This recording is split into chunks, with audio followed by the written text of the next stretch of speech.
If it hadn't have been for building the ark, helping Noah build the ark, I would have never met your mom. See,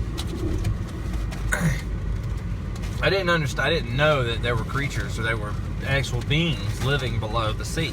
You know how all those stories about mermaids and all that other stuff. Well, it's so I'm partially. a mermaid now. You were a mermaid. Okay. I felt something hitting the boat, hitting the bottom of the ark while we were Like smacking it? smacking it. Yeah, while we were like lost over the floods and rains and everything was going on. I didn't know what it was. I thought maybe it was just the sea itself, like the flood waters itself just smacking us around and everything. Well, when the sea calmed, or the floods calmed, that's when I noticed that I could still hear it, and it was not like a thump occasionally, hitting a rock or anything. It was like a steady thump. It was like ancient Morse code, which is pretty cool actually, because that's how Morse code started as well. It was tough to figure it out, but with the help of Noah and God, they actually gave me the know-how for Morse code. So now that's how Morse code. That's a whole other story. I don't want to get into that. I don't want copyright infringements and all that other stuff. I can't stand lawyers. They say they made Morse code, but I actually made it. But I don't want to get into that. Well, anyways, well, wouldn't it have been me that made Morse code, since I was the one using it, apparently? Okay, so, well, basically, I'm now married to the person who created Morse code, so we can claim it together. Anyways, so I kept hearing this thump underneath the ark, and I was like, well, I need to figure this out. So I told Noah, look, man, we need to open it up. I need to figure out what's going on. So he was like, yeah, he was kind of concerned too. He's like, what's going on up under there? So, anyways, I jumped in the water, and the floods, since God sent the floods, I was able to breathe underwater. It was awesome. I guess, and I'll tell you the reason why. I think maybe God wanted me to go down there. So I jump in the water, and I see something I've never seen before. It was like a bunch of, I call them merman. That was how the name started, because I don't know how to explain that. That's a whole other story as well. But anyways, I created the word merman. So I was merman down there, and I was like, what are you guys doing? And they're like, well, we want to take you down here. We know that the humans are basically destroyed, and there's a couple of people here, and just that's all that's left. I was like, all right, that's fine, let's go. So I went down further. That's when I met King Joe. Tall, lanky, wearing suspenders all the time. He was down there with his trident and his pool sweeper. It's pretty interesting. I don't know how you can get a pool sweeper up under there to sweep the pool, but he did. He managed to clean up the oceans. Anyways, I go down there talking to King Joe, and really, really nice guy. Didn't talk a whole lot, but he was nice. Anyways, he smiled a lot. He did smile. He smiled a whole lot. He still smiles to this day. And while I was talking to him, I saw something out of the corner of my eye, and I immediately turned, and because I just was distracted by the beauty of this mermaid. She's just absolutely, she was just absolutely gorgeous. So I turned, and she saw me, and I saw her, and we instantly connected.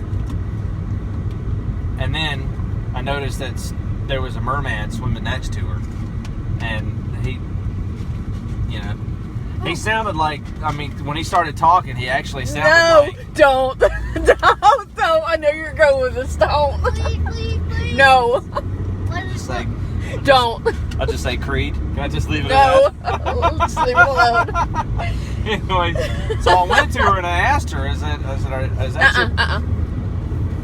Well, anyways, then my brother, Bobby, would happen to tag along too. He always did. He wasn't actually on the ark.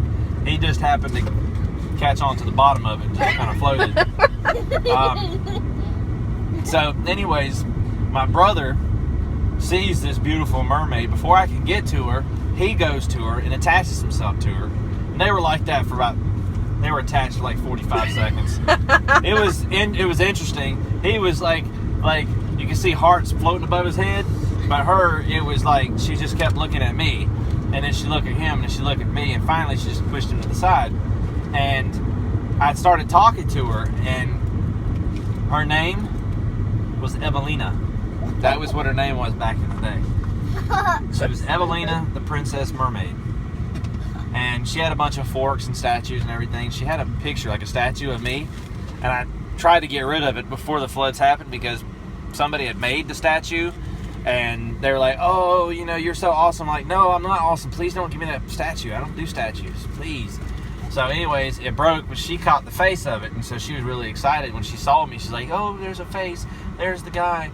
There's the face. There's the guy. That's probably the reason why she got confused there for a minute when my brother started attaching, because we kind of looked the same there for a little bit. So that's how I met Evelina, the mermaid, the Princess Mermaid, the daughter of King Joe. And we had some fighting to do. We did. I can't tell you who Ursula is because that would just be wrong. Because I can't. There was a whole bunch of Ursulas. There's so many Ursulas that were standing in our way. But we defeated every single one. And Wait, guess one was Elizabeth. Aaron. no, Ursula was not Elizabeth. She basically, she was in the air. Whenever the floods hit, she was flying in the air. I can't tell you how she was flying. She was flying. She was definitely, she got stuck on a cloud. She was flying in the air. I guess that back then she had wings. And she was part bird. She's always been part bird. That's probably the reason why she hates eating chicken. So, especially ones with bones. Reminds her of her ancestors. She got stuck in a cloud. We tried to get her down, but it didn't work. And then, and the reason why she got stuck in the clouds is because, it says that there was a dove and there was a raven that was sent out. Well, there was Elizabeth was sent out first. And she flew, and he was like, let me send out this bird. And I asked him, I said, that's not a bird. And he's like, I know. I'm trying to get that bird off the boat. I need to get that bird off the boat. It's scaring the children. I was like, okay, well, let's get the bird off the boat. So we sent her out. She was talking the whole time. So she's the ancestors of parrots. Polly want a cracker. Polly want a cracker. So that's why over time they stopped talking as much, because we made them, we taped their beaks shut because they wouldn't stop talking. So finally they learned how to stop talking. So. No, we didn't have tape that then. That's another story. I can't get into how I introduced tape to the world. Okay, I just can't. It was an ancient adhesive.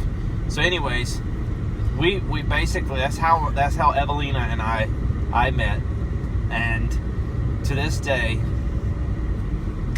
I am married to my beautiful former mermaid who changed her name to fit into the human society.